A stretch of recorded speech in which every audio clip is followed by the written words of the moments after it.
Jalan ya. Alhamdulillah, untungnya aku tetap di posisi satu. Peringkat satu kau. Ini. Waduh. Pesan dari Bapak nih buat adik-adik yang ikutin SPMB tahun 2026 apa?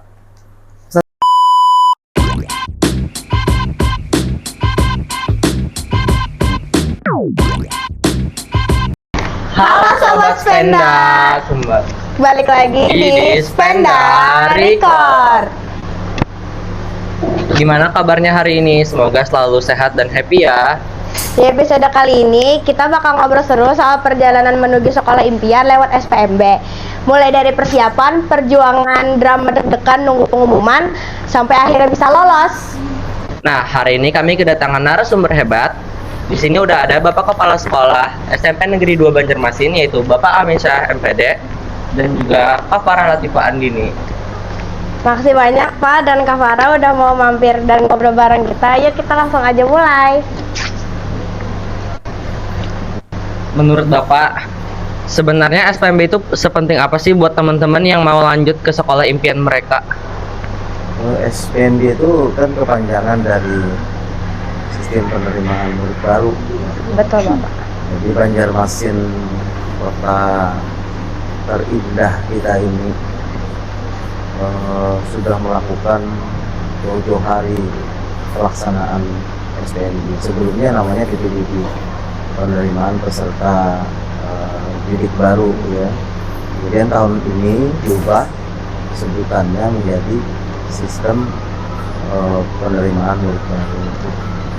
Lalu sejauh mana tadi kebermaknaannya kan bagi kepentingan? Intinya SPMB itu di Banjarmasin sistemnya online, tetapi ada juga offline ya, jadi dua gabungan kegiatan itu. Nah, dalam rangka apa? Dalam rangka untuk merekrut murid-murid baru di sekolah negeri, terutama sebanyak 35 sekolah SMP negeri ya. Karena Dinas Pendidikan Kota itu membawahi 35 sekolah negeri. Nah, salah satunya SMP Negeri 2 Banjarmasin. Supaya jangan deg-degan, lalu dibuatlah sistem online sehingga orang bisa melihat SPMB itu terbuka. Bisa melihat prosesnya dari awal ya Pak. 24 jam ya, pada tahapan-tahapan yang sudah ditentukan. Deg-degannya makin deg-degan karena setiap hari kan bergeser terus ya, bergeser. Masuk nggak di sekolah-sekolah pilihan.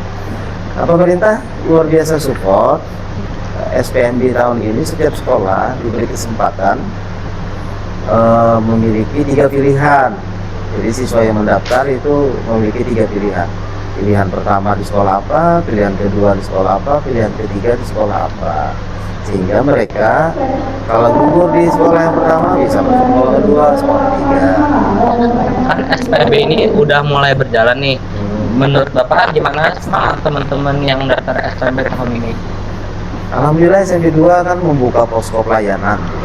Nanti posko pelayanan itu bagaimana masyarakat yang datang, yang antusias datang ke sekolah, ingin mendaftarkan diri, didampingi oleh orang tuanya. Kenapa mereka datang? Kenapa kita membuka pelayanan?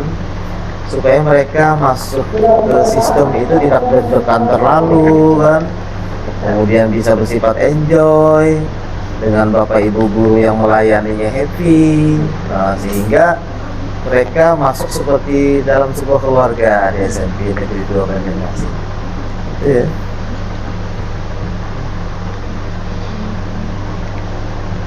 Ada lagi? Ada Bapak. Menurut Bapak nih, apa faktor utama yang membuat siswa-siswi itu bisa berhasil masuk SPMB dengan enjoy dan kayak nggak deg-degan banget gitu? Siswa itu kan prosesnya panjang ya, dari kelas 1 sampai dengan kelas 6. Artinya jadikanlah itu sebagai proses belajar sehingga nanti mereka bisa menempatkan posisi pada pilihan. Yang pintar nilainya tinggi ada kesempatan untuk masuk jalur prestasi akademik, misalnya jalurnya. Kemudian siswa yang dekat dengan rumahnya di sekolah itu bisa masuk jalur domisili kan. Nah, kemudian kita di sistem itu juga mengakomodir anak-anak yang kebetulan secara ekonomi dari keluarga yang desil 1, desil 2, desil 3, desil 4 sampai desil 5. Artinya kemampuan ekonomi anak-anak itu rendah. Apa dampaknya? Mereka bisa juga mendaftar di SPMB lewat jalur KIP misalnya, atau lewat jalur miskin ya, keluarga yang tidak mampu gitu ya, ada prasejahtera. Nah itu gambaran. Kemudian tiba-tiba ayahnya pindah nih dari Manado misalnya ke Banjarmasin. Pemerintah juga memberikan relaksasinya lewat jalur mutasi ya. Dan unik lagi, pemerintah juga membuka kesempatan termasuk SMP Negeri 2 dalam rangka education for all, pendidikan untuk kita semua tanpa diskriminasi. Jadi anak-anak yang kebetulan berkebutuhan khusus, Bapak lebih senang sih menyebutnya anak-anak surga dia. Karena dia ingin sekolah. Nah, jadi itu juga bisa masuk di semua sekolah SMP negeri di Kota Banjarmasin. Nah, pendapat Bapak dan Kak Farah juga nih, seberapa penting sih menentukan sekolah tujuan sebelum mengikuti SPMB? Karena kan sekarang tuh banyak siswa-siswi yang FOMO gitu anggapannya, ngikutin sekolah temennya gitu. Jadi menurut Bapak dan Kak Farah, seberapa penting sih menentukan sekolah tujuan sebelum mengikuti SPMB? Mulai dari Kak Farah dulu aja mulai. Pengalamanmu gimana? Menurut aku itu penting banget sih menentukan sekolah yang mana yang benar buat, karena kan kita bakal berproses di sekolah itu ya. Betul. Apalagi kalau tadi permasalahannya karena FOMO. Nanti kalau kayak kita ngerasa nggak cocok, nanti kita bakal entah bolos-bolosan, Jadi nggak semangat ya. gitu belajarnya. Iya. Kalau dari Bapak gimana? Anak muda sekarang tuh senang circle ya. Artinya berteman dengan kelompoknya. Betul. Tetapi saya ingatkan satu, berteman dengan kelompoknya itu niatnya datang ke sekolah untuk apa? Untuk belajar kan? Untuk beredukasi seperti kata Farah tadi. Jadi circle itu bukan hanya sebatas untuk rame-rame bermainan ceria, orang sekarang menyebutnya hedon, senang dengan kebahagiaan yang berlebih-lebihan, tapi juga dalam diarahkan dong dirinya sendiri. Ini murid baru nih, diarahkan niatnya oleh dirinya sendiri untuk lebih belajar, kreatif, cerdas, berkarakter kan, sehingga melahirkan nanti itu goalnya itu terbaik misalnya. Seperti tadi Bapak bilang kan, biar gak deg-degan banget nih SPMB, gimana sih cara siswa-siswi itu biar percaya diri dengan nilainya mungkin, atau gimana nih? Murid itu harus belajar. Menurut saya ya, ada plan A, plan B, kalau perlu plan C. Plannya kan jelas sesuai dengan kemampuan. Kalau nilainya tinggi, plannya daftar di jalur apa? Jalur prestasi kan. Kalau dia punya sertifikat banyak, berarti dia lewat jalur prestasi akademik. Jadi dia tahu dengan kemampuan dirinya sendiri, bukan tahu diri ya, tapi tahu dengan kemampuan dirinya sendiri. Kalau tahu diri saya nggak terlalu respect, itu kayak merendahkan dirinya sendiri kan. Tapi tahu dengan kemampuan sendiri, kompetisi itu mengurangi kegugupan. Tetapi kalau nilainya rendah, sistem sekarang kan 85 nih, itu nilai rapot paling besar itu 85, itu perjuangannya kuat ya. Nah kemudian anak itu misalnya dekat banget dengan rumah yang dituju, ngapain ngambil jalur-jalur lain kan supaya kurang dekatnya kan, ambil aja jalur rumah yang terdekat. Misalnya rumahnya di dekat SMP 2, di Salatiga gitu ya, daftar aja di SMP 2 atau di SMP 1 atau di SMP 9 kan. Nah itu, jadi mengurangi deg-degan tuh ada satu tips dari saya. Apa tuh Pak? Oh tipsnya, Boleh tahu. Boleh. berniat untuk bisa menjadi murid yang hebat. Sekolahan itu hanya pilihan ya, sekolahan itu hanya pilihan, tapi jadilah kamu yang terhebat di sekolah itu. Iya toh. Betul. Nah, itu Dengerin tuh adik-adik yang ngikutin SPMB. Dapat tips dari Bapak Kepala Sekolah ya, guys. Jadi orang yang terhebat di sekolah itu ya, itu penting. Buat Kak Farah nih, kata Bapak Amin tadi kan ada plan A, plan B juga. Nah, tahun kemarin Kak Farah gimana nih SPMB-nya? Ada deg-degannya nggak? Tentunya sih deg-degan banget ya, apalagi kan itu kan 3 hari kan SPMB. Jadi kemarin aku daftar di hari kedua. Nah, aku daftar pakai jalur prestasi non akademik. Di hari kedua itu oke lah, posisi aku masih di pertama nih. Terus tentunya aku deg-degan banget karena di hari ketiga kan posisi kan masih berjalan ya. Betul. Alhamdulillah untungnya aku tetap di posisi 1. Ini udah 1 dong. Wah. Tangan dia.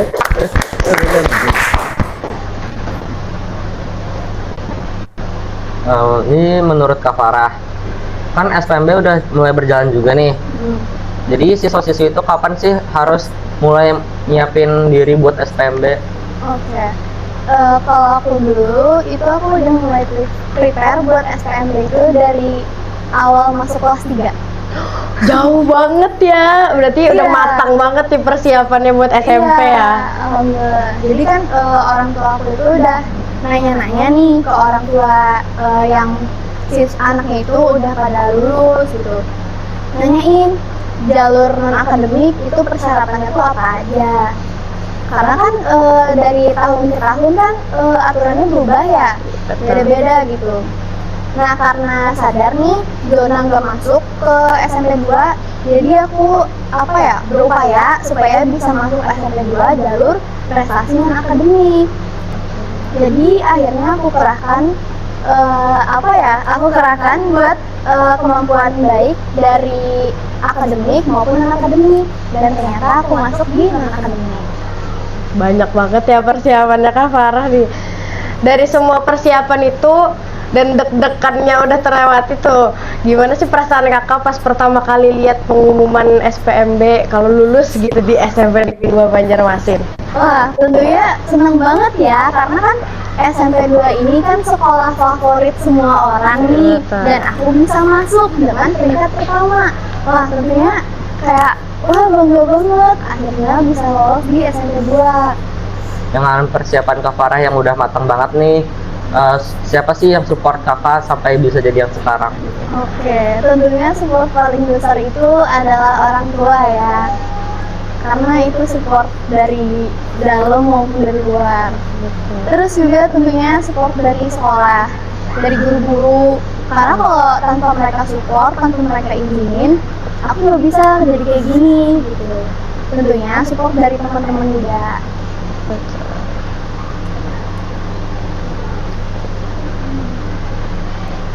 Kan kakaknya udah kayak hampir 3 tahun ya di SMP Negeri 2 ini. Gimana sih kakak tuh bisa menjaga percaya diri kakak dari mulai daftar sekolah, menjalani kehidupan di SMP ini? Karena kan perbedaan lingkungan pasti jauh ya kak ya, dari SD ke SMP itu gimana dari awal-awal masuk sini gitu beradaptasinya? Beradaptasinya sebenarnya enak aja ya, karena kan aku juga dari SD itu sering ikut lomba. Betul. Jadi aku banyak kenalan yang masuk di SMP 2 juga. Terus kalau untuk percaya diri, karena aku udah yakin, jadi alhamdulillah aku tetap percaya diri aja.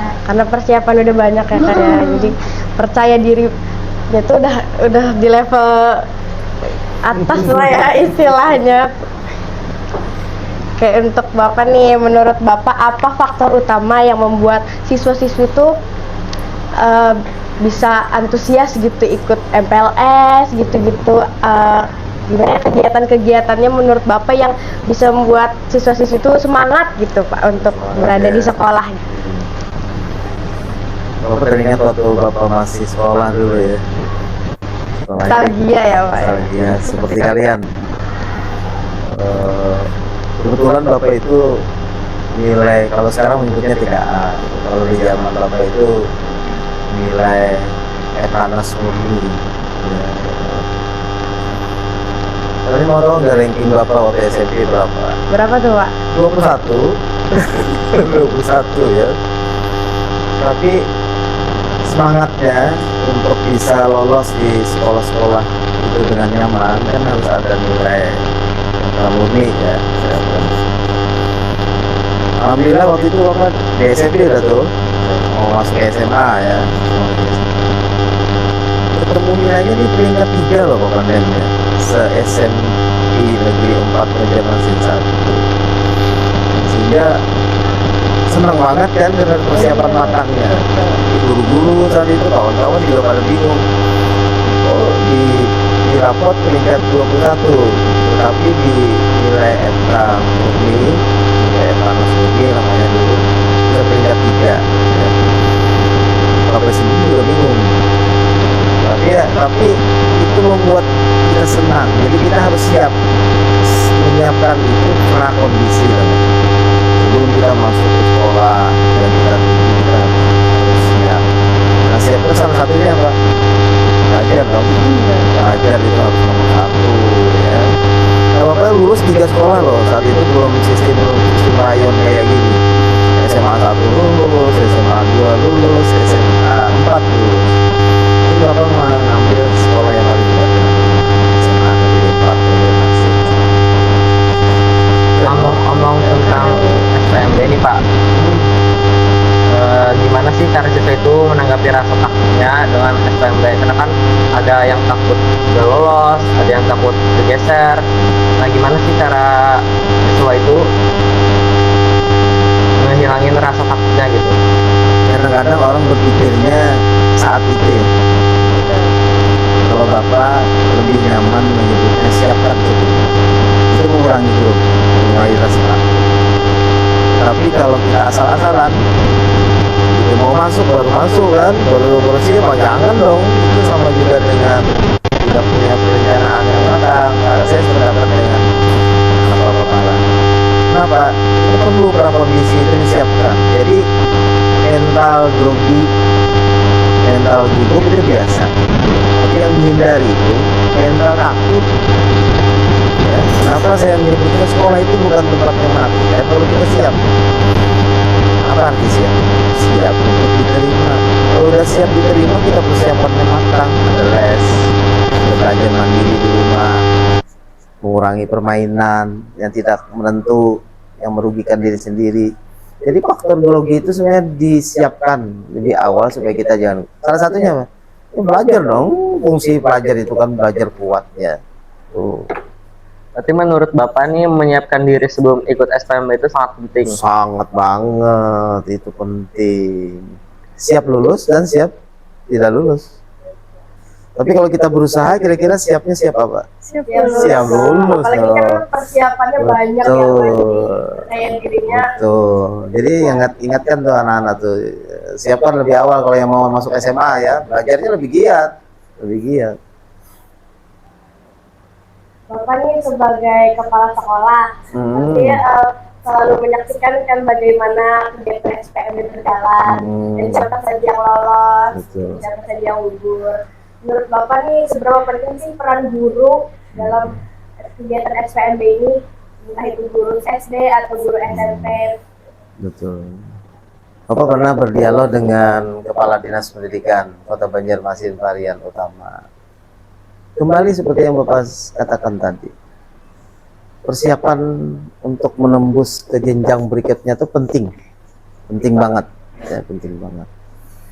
Beberapa hari ini Bapak melihat ada yang menangis, siswa calon murid baru kan turun, nggak nembus lagi di kota yang disediakan, nangis. Lalu peran guru di mana di sana? Peran guru itu sudah dibuat oleh pemerintah dengan nyaman. Salah satunya adalah masa pengenalan lingkungan sekolah, MPLS. Nah, insya Allah nanti SMP 2 ada perubahan pelaksanaan MPLS. OSIS nanti siap-siap ya, siap-siap masuk dalam satu hari bersama OSIS. Itu kalau satu hari bersama OSIS, nanti satu hari broadcasting, podcast ya, bersama dengan siswa. Oh, ini kan keren loh. Kemudian saya yang punya talenta ditampilkan, sehingga ketika dia masuk ke sekolah, dia bagaikan sebuah keluarga. Saling Iya, sama jadi lain ya, Pak, jadi ya? saya sebagai guru juga sebagai kepala sekolah akan membuat suasana MPLS itu menyenangkan, ya, menyenangkan, ramah, tidak ada bentakan dan Kalau seterusnya, ya. kalau dari sudut pandang Kak Farah nih, guru itu gimana sih? Peran seorang guru di kehidupan siswa. Wah, balik lagi ya, aku kan kayak gini karena juga dukungan dari guru. Tentunya guru itu penting banget. Karena kalau misalkan nih aku mau ikut kegiatan, terus gak diizinin ya, itu kan jadinya terhambat nih kegiatannya itu. Jadi peran guru itu menurut aku sangat penting. Penting banget ya ternyata guru itu, karena kan juga perannya banyak sekali ya. Mungkin kalau di Iya. sekolah bisa, mungkin ada seseorang yang mengeluh karena mungkin dia tidak berhasil dalam suatu hal, bisa ditenangkan, terus bisa belajar lagi, karena kan guru emang fungsinya mengajar ya. Kita kayak mau lebih mengenal Kak Farah nih. Farah mengenali dunia panggung sebagai model cilik di usia 3 tahun hingga kini menjadi sosok anak multitalenta. Ratusan penghargaan baik lokal maupun nasional berhasil diraih olehnya. Boleh ceritain nggak satu aja nih prestasi Kak Farah di bidang nasional? Boleh, boleh. Aku ceritain yang terbaru deh ya. Desember 2025 kemarin, alhamdulillah aku menjadi juara 1 grup project Bina Talenta Indonesia kategori coding dan kecerdasan artifisial tingkat nasional. Keren banget. Kita kasih tepuk tangan yang meriah dulu. Juara 1. Iya, alhamdulillah. Terus persiapannya tuh gimana, Kak? Wah, oke. Jadi ikut lomba yang Bina Talenta Indonesia itu apa ya, prosesnya itu dijalani selama 3 bulan. Jadi awalnya aku lihat info itu ada di Instagram, terus dikasih tahu juga sama orang tua kalau itu tuh awal seleksinya itu ngumpulin sertifikat.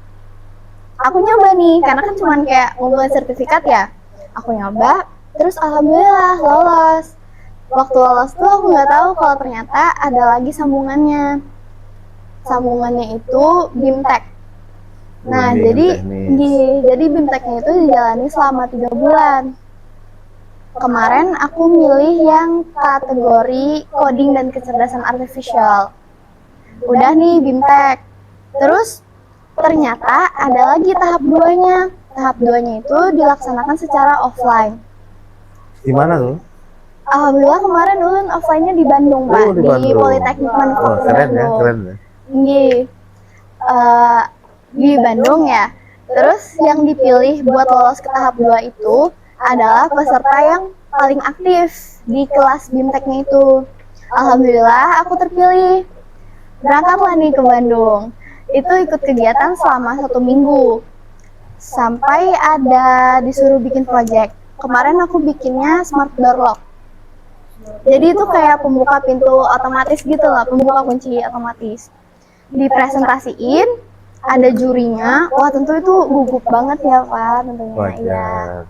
Dan alhamdulillah waktu pengumuman dikasih tahu kalau aku sama kelompok aku juara 1. Berapa orang? Berapa orang? Berapa orang? Berempat, Pak. Oh, Terus berempat. itu berempat dari beda-beda daerah. Oh, daerah ya. Karena kan seluruh Indonesia ya. Oh, keren. Dan dari Kalimantan Selatan itu cuman ulun doang, Pak. Alhamdulillah. Jadi semua Dengan juara 1 tadi kan seperti Kak Farah bilang persiapannya tuh apa aja sampai ke Bandung gitu. apa ada persiapan dari luar yang benar-benar cuma kakak sendiri gitu yang belajar, atau emang karena iseng jadi harus mempersiapkan atau gimana? Oke, karena dari SMP 2 itu cuman aku ya yang ngirim kemarin. Jadi susah suka dukanya tuh aku sendiri yang ngadepin. Terus terus tentunya juga dari dukungan guru juga. Kemarin ada Pak Adit yang ngebantuin aku selama BIMTEK, ngebantuin waktu tes juga gitu. Terus kalau persiapannya juga aku ngerelain beberapa kegiatan demi BIMTEK itu. Berarti usahanya nih banyak banget ya, Kak. karena kan juga susah ya sampai bisa mewakili gitu. Menurut Kak Farah sendiri, apa sih arti keberhasilan gitu? Arti keberhasilan ya? Karena kan Kak Farah banyak nih udah memenangkan lomba-lomba mungkin. Sebenarnya itu tuh hasil dari proses kita aja sih, kayak kita menang atau kalah, tapi prosesnya itu kita gimana gitu. Berarti keberhasilan itu sesuatu yang ada di dalam proses kita sendiri juga ya, hasil akhir lah ya. Kalau menurut Bapak apa sih arti keberhasilan itu? Keberhasilan tuh menurut Bapak sangat sederhana tapi dalam. Keberhasilan itu ada andil orang lain di dalamnya. Jadi kita berhasil itu ada andil. Andil itu apa? Andil itu ada dukungan, ada motivasi, dan yang keren tuh ada doa-doa tersembunyi dari orang yang mencintai kita. Saya pernah ngajarkan Farah, kalau berhasil itu tetap apa Farah? Tetap rendah hati, Pak. Tetap rendah hati. Itu penting ya. Jadi keberhasilan itu tidak membawa kita pada kesombongan, tapi keberhasilan itu kita sadar itu ada dukungan orang lain, ada doa-doa tersembunyi dari orang-orang yang mencintai kita, sehingga suatu saat kalau kamu berhasil, kamu akan sangat dihargai orang, kamu akan sangat dibanggakan orang. Itu ya tipsnya ya, tipsnya. Pesan dari Bapak nih buat adik-adik yang ikutin SPMB tahun 2026 apa? Pesan saya sederhana ya, bersyukur kalau diterima, dan bersyukur kalau tidak bisa juga bergabung dengan SMP Negeri 2. Kenapa? Karena tahapannya sudah dilewati dengan keras. Kalau seandainya tidak diterima di sekolah yang dituju, tapi tiba-tiba lulus di tempat sekolah lain, makanya kata saya tadi bersyukur kalau diterima, dan juga bersyukur kalau tidak diterima di sekolah yang dituju. Berarti Tuhan memberikan aturan yang nyaman buat kita. Yang penting dapat sekolah dan tetap belajar. Dan tipsnya apa? Tetap menjadi yang terbaik di sekolah itu. Gitu. Kalau pesan dari Kak Farah buat adik-adik yang ikutin SPMB apa? Oke, ini buat teman-teman yang mau memilih SMP, tentunya jangan ragu ya, pilih SMP 2, karena SMP Negeri 2 ini sangat mendukung kegiatan baik akademik maupun non-akademik. Terus juga kalian harus siapkan dan lengkapi semua persyaratan.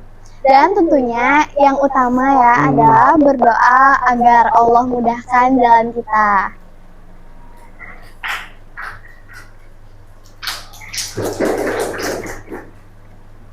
Wah, nggak kerasa nih obrolan kita udah sampai di akhir. Obrolan panjang ya tadi, penuh banyak prestasi juga, gimana besar SPMB, adik-adiknya. Makasih banyak buat Bapak Kepala Sekolah, Bapak Aminsyah dan Kak Farah yang udah sharing-sharing cerita dan pengalaman keren hari ini. Semoga setelah dengar podcast ini, teman-teman akan menjadi semangat buat belajar, makin pede sama kemampuan diri sendiri, dan makin berani ngejar sekolah impian. Aku Sheila. Aku Ayat. See you di episode berikutnya. Tetap semangat, jangan gampang menyerah, dan gas terus buat menjadi diri kalian. Assalamualaikum warahmatullahi wabarakatuh. Waalaikumsalam.